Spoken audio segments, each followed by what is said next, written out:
পাৰমাণৱিক অস্ত্ৰৰ সৈতে ভাৰতৰ স্পেচত প্ৰৱেশ কৰিলে এটা পাকিস্তানী মিছাইল। টাৰ্গেট দিল্লী, য'ত থাকে পাৰ্লিয়ামেণ্ট, ৰাষ্ট্ৰপতি ভৱন, নৰ্থ এণ্ড ছাউথ ব্লক আৰু গোটেই দেশৰ সুৰক্ষা নিয়ন্ত্ৰণ কৰা নেশ্যনেল এডভান্স কমাণ্ড চেণ্টাৰ। যদি নিউক্লিয়াৰ মিছাইলটোৱে টাৰ্গেট হিট কৰাত সফল হয়, চিন্তা কৰক কি হ'ব। দেশৰ কোনো এজন শীৰ্ষ নেতা নাবাচিব নে নেশ্যনেল ডিফেন্স চিষ্টেমক চলোৱা নেশ্যনেল এডভান্স কমাণ্ড চেণ্টাৰ, যাৰ কাম হামলাৰ অৰ্ডাৰ পাছ কৰা। এই আক্ৰমণৰ পৰা বাচিবলৈ কি আছে আমাৰ হাতত? ইয়াৰ আগতো ভাৰতবৰ্ষৰ পাৰ্লিয়ামেণ্টত আক্ৰমণ হৈছে। যদি দেশত নিউক্লিয়াৰ এটাক হয়, তেনেহ'লে এই এটাকক ৰখাবলৈ অস্ত্ৰ আছে নেকি ভাৰতৰ লগত? কিন্তু আছে। আজি আপোনালোকক ক'ম যে ভাৰতৰ কি ছিষ্টেম আছে যে ভাৰতে নিজক ৰক্ষা কৰিব পাৰিব শত্ৰু দেশৰ পৰা। ভাৰতে নিজৰ অস্তিত্ব, নিজৰ পৰিচয়, ভাৰতৰ সমাজ ৰক্ষা কৰিব পাৰিব। আমি কথা পাতিবলৈ ওলাইছোঁ ভাৰতৰ এডভান্স এয়াৰ ডিফেন্স ছিষ্টেমৰ ওপৰত, যিয়ে বছৰ 365 দিন, সপ্তাহত 7 দিন আৰু একদিনত 24 ঘণ্টাই আমাক সুৰক্ষা দি থাকে। যিয়ে ভাৰতৰ ফালে আগবঢ়া যিকোনো নিউক্লিয়াৰ মিছাইলক শূন্যত ধ্বংস কৰি দিব পাৰে। আমি কথা পাতিবলৈ গৈ আছোঁ সেই ডিফেন্স ছিষ্টেমৰ বিষয়ে, যিয়ে মস্কো, নিউয়ৰ্ক আদিৰ নিচিনা ডাঙৰ ডাঙৰ চহৰক সুৰক্ষা দিয়ে।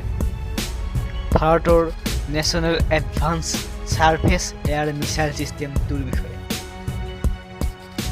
পৃথিৱীৰ সকলো দেশেই জানে যে ভাৰত এখন শান্তিকামী দেশ আৰু ভাৰতে আজিলৈকে শান্তিৰ কাৰণে কাম কৰি আহিছে। ইতিহাস সাক্ষী আছে যে ভাৰতে কেতিয়াও কোনো এখন দেশক প্ৰথমে আক্ৰমণ কৰা নাই। ভাৰতে নিজক ৰক্ষা কৰিবলৈ ইয়াৰ প্ৰত্যুত্তৰ দিব লগা হৈ পৰিছিল।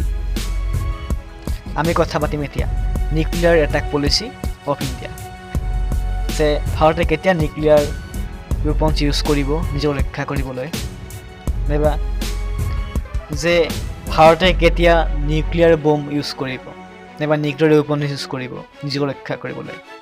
আপুনি গুগল মাৰি চাব পাৰে যে ভাৰতে কেতিয়াও ফাৰ্ষ্ট টাইমৰ কাৰণে নিউক্লিয়াৰ বোমা ইউজ নকৰে।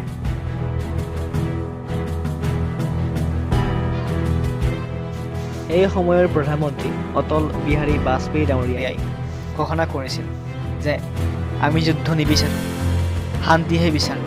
আনৰ সৈতে সংঘাতত জড়িত হ'বলৈও আমি নিবিচাৰোঁ। নিজৰ সুৰক্ষাৰ বাবে আমি পাৰমাণৱিক শক্তি ব্যৱহাৰ কৰিব লগা হ'ব পাৰে, তাৰ বাবে আমি সাজু। গতিকে ভাৰতৰ পৰমাণু বিস্ফোৰণ হ'ল পৃথিৱীৰ বুকুৰ পৰা চিৰদিনৰ বাবে পৰমাণু অস্ত্ৰৰ অপসাৰণৰ প্ৰস্তুতিহে মাথোঁ। আকৌ এতিয়া আমি কথা পাতিম পাকিস্তানৰ নিউক্লিয়াৰ ৱেপনছ ইউজ কৰা পলিচিৰ ওপৰত, যাক আমি নিউক্লিয়াৰ ডক্ট্ৰাইন অফ পাকিস্তান বুলি ক'ব পাৰোঁ। আপুনি ইয়াৰ বিষয়ে গুগলত চাৰ্চ কৰিলেও পাই যাব। পাকিস্তানৰ এই পলিচি মতে শত্ৰু দেশে পাকিস্তানৰ 4টা সীমা পাৰ কৰিব লাগিব। সেই 4টা সীমাৰ বিষয়ে আলোচনা কৰিম। প্ৰথমটো হ'ল চেপাচিয়েল থাৰ্চহোল্ড। যদি পাকিস্তানৰ অধিকাংশ শত্ৰুপক্ষই দখল কৰি লয় আৰু যদি সাধাৰণ পাকিস্তানী সেনাই শত্ৰুপক্ষৰ খবৰৰ পৰা মুক্ত হ'ব নোৱাৰে, তেতিয়াহ'লে পাকিস্তানে নিউক্লিয়াৰ ৱেপনছ ইউজ কৰিব পাৰে। 2 নম্বৰটো হ'ল মিলিটাৰী থাৰ্চহোল্ড। যদি পাকিস্তানৰ গোটেই মুখ্য ডিফেন্স ছিষ্টেম শত্ৰুপক্ষই নষ্ট কৰি দিয়ে, তেতিয়াহ'লে পাকিস্তানে নিজকে ৰক্ষা কৰিবলৈ নিউক্লিয়াৰ ৱেপনছ ইউজ কৰিব পাৰে। 3 নম্বৰটো হৈছে ইকনমিক থাৰ্চহোল্ড। যদি যুদ্ধৰ সময়ত শত্ৰুপক্ষই পাকিস্তানৰ গোটেই ইকনমিক ছিষ্টেম নষ্ট কৰি দিয়ে, তেতিয়াহ'লে পাকিস্তানে নিউক্লিয়াৰ ৱেপন ইউজ কৰিব পাৰে। আৰু 4 নম্বৰটো হ'ল পলিটিকেল থাৰ্চহোল্ড। যদি শত্ৰুপক্ষই পাকিস্তানৰ গোটেই ৰাজনৈতিক নেতাক মাৰি পেলায় আৰু পাকিস্তানৰ ৰাজনৈতিক হাব নষ্ট হৈ যায়, তেতিয়াহ'লে পাকিস্তানে নিউক্লিয়াৰ ৱেপনছ ইউজ কৰিব পাৰে। গতিকে দেখা যায় যে ভাৰতেও পাকিস্তানৰ এই 4টা সীমা অতিক্ৰম কৰিবলৈ নিবিচাৰিব কেতিয়াও।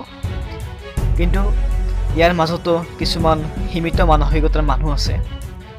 পাকিস্তানৰ নিউক্লিয়াৰ ৱেপনছৰ ফাদাৰ বুলি কোৱা আব্দুল কাদেৰ খানৰ ওপৰত বহুতো আৰোপ লাগিছে।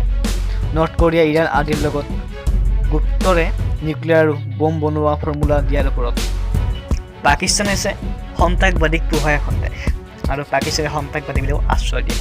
আৰু কেতিয়াবা যদি এই পাকিস্তানৰ এই নিউক্লিয়াৰ সন্ত্ৰাসবাদীৰ হাতত পৰে, নাইবা তেওঁলোকে নিউক্লিয়াৰ মিছাইলৰ বটন তেওঁলোকৰ হাতত পৰে, তেতিয়াহ'লে ভাৰতৰ আগত যে নিউক্লিয়াৰ হামলা নহ'ব তাৰ কোনো ৰিস্ক নাই।